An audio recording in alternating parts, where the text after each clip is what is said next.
ایک انسان کے لیے سب سے بڑی خوش نصیبی یہ ہے کہ وہ اپنے پروردگار کے احکام پر عمل پیرا ہو جائے، اپنے پروردگار کا غلام بن جائے۔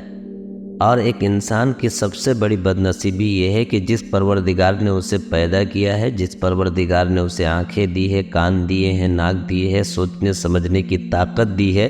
ان چیزوں کا استعمال اس کی نافرمانی میں کیا جائے، یہ انسان کی بدبختی ہے۔ اور خوش قسمتی یہ ہے کہ تمام چیزوں کو اللہ کے مطیع اور فرما بردار کر دیا جائے۔ اللہ تعالیٰ نے یہ قرآن میں ارشاد فرمایا ہے کہ دیکھو میں نے بہت ساری نعمتوں سے تمہیں نوازا ہے، اگر تم میری نعمتوں کا شکر ادا کرو گے تو ہم نعمتوں کو بڑھائیں گے، اور اگر تم میری نعمتوں کی ناشکری کرو گے تو سنو میرا عذاب بڑا دردناک ہے۔ یعنی اللہ تعالیٰ یہ بیان فرمانا چاہتے ہیں کہ میری جو نعمتیں ہیں ان کو صحیح استعمال کرو۔ اللہ کی نعمتوں کا شکر یہ ہے کہ جن چیزوں کو اللہ نے جن کاموں کے لیے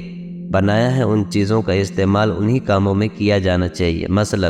اللہ تعالیٰ نے آنکھیں دی ہے، وہ اس لیے نہیں دی ہیں کہ ان آنکھوں سے گناہ کیا جائے، ان آنکھوں سے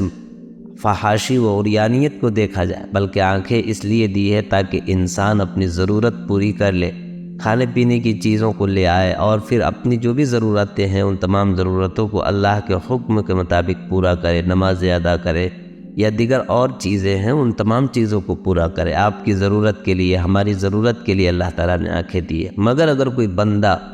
اس اللہ کی دی ہوئی آنکھ کا غلط استعمال کرتا ہے تو اللہ تعالیٰ اس سے سخت حساب لے گا۔ اسی طرح اللہ نے کان بنائے، ہاتھ بنائے، طاقت دی، یہ تمام چیزیں اس لیے دیں تاکہ اس کا صحیح یوز ہو۔ لیکن اگر کوئی غلط استعمال کرتا ہے اور پھر اپنی طاقت کے بل پر اللہ تعالیٰ کے احکام کو توڑتا ہے، ایک دن وہ آئے گا جب اللہ تعالیٰ بڑا سخت حساب لے گا اور بہت سختی کے ساتھ انسانوں کے ساتھ وہ نپٹے گا۔ اسی طرح اللہ تعالیٰ نے انسانوں کو حسن دیا، حسن اس لیے دیا تاکہ یہ اللہ کی ایک نعمت ہے بس، پر اللہ تعالیٰ کی اس دی ہوئی نعمت کا اگر کوئی غلط استعمال کرے تو اس سے بھی اللہ تعالیٰ نپٹیں گے۔ اللہ کے نبی صلی اللہ علیہ وسلم نے نافرمانوں کے بارے میں بتایا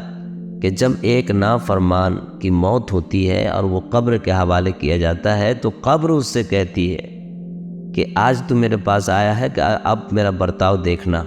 اس لیے کہ جب تو دنیا میں تھا تو بڑا اتراتا تھا، اللہ کی نافرمانی کرتا تھا، اس کے احکام کو توڑتا تھا، اب جب میرے حوالے ہوا ہے تو میرا برتاؤ دیکھنا۔ اور یہ کہہ کر قبر دبوچ لے گی، اور اس قدر دبوچے گی کہ ایک طرف کی پسلی دوسری طرف کی پسلی سے جا ملے گی۔ اس لیے ضروری ہے کہ انسان اللہ تعالیٰ کی نافرمانی نہ کرے، جن چیزوں کو اللہ تعالیٰ نے جن چیزوں کے لیے بنایا ان کا استعمال انہی چیزوں میں کیا جانا چاہیے۔ باقی وہ لوگ جو اللہ کی دی ہوئی چیزوں کو صحیح استعمال کرتے ہیں تو اس کے بھی ثواب ملتا ہے۔ اگر کوئی آدمی اپنی آنکھ سے اچھی چیزوں کو دیکھتا ہے، اپنی زبان سے اچھا بولتا ہے، اپنے کام سے اچھے کام کرتا ہے، اپنے ہاتھ سے اچھے کام کرتا ہے، اپنا قدم نیکی کی طرف بڑھاتا ہے، اللہ کے نبی صلی اللہ علیہ وسلم نے بیان فرمایا یہ بہت اچھا کام ہے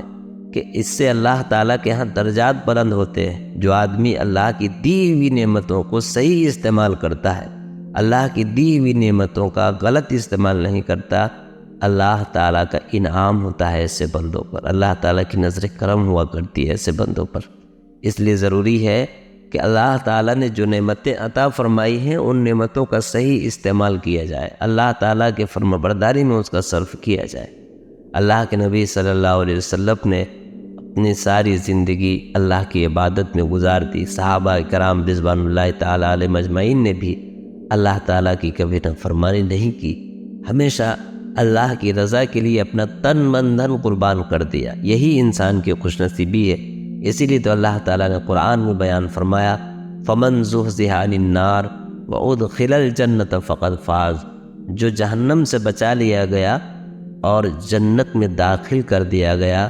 حقیقی کامیاب اور بامراد وہی ہے۔ باقی وہ لوگ جنہوں نے اللہ کے احکام کو توڑا یا مروڑا ہے تو پھر ان کے لیے ناکامی ہے، ان کے لیے بدحالی ہے، ان کے لیے جہنم ہے۔ اللہ کے نبی صلی اللہ علیہ وسلم تمام احکامات پر عمل کرتے رہے اور اپنی امت کو بھی تلقین کرتے رہے۔ اللہ تعالیٰ سے دعا ہے کہ اللہ تعالیٰ ہمیں راہ راست پر چلنے کی توفیق عطا فرمائے، اپنے احکامات، اپنے فرمودات، اپنے نبی محمد صلی اللہ علیہ وسلم کے سنت و شریعت پر پورے طور پر عمل پیرا ہونے کی توفیق عنایت کرے، آمین۔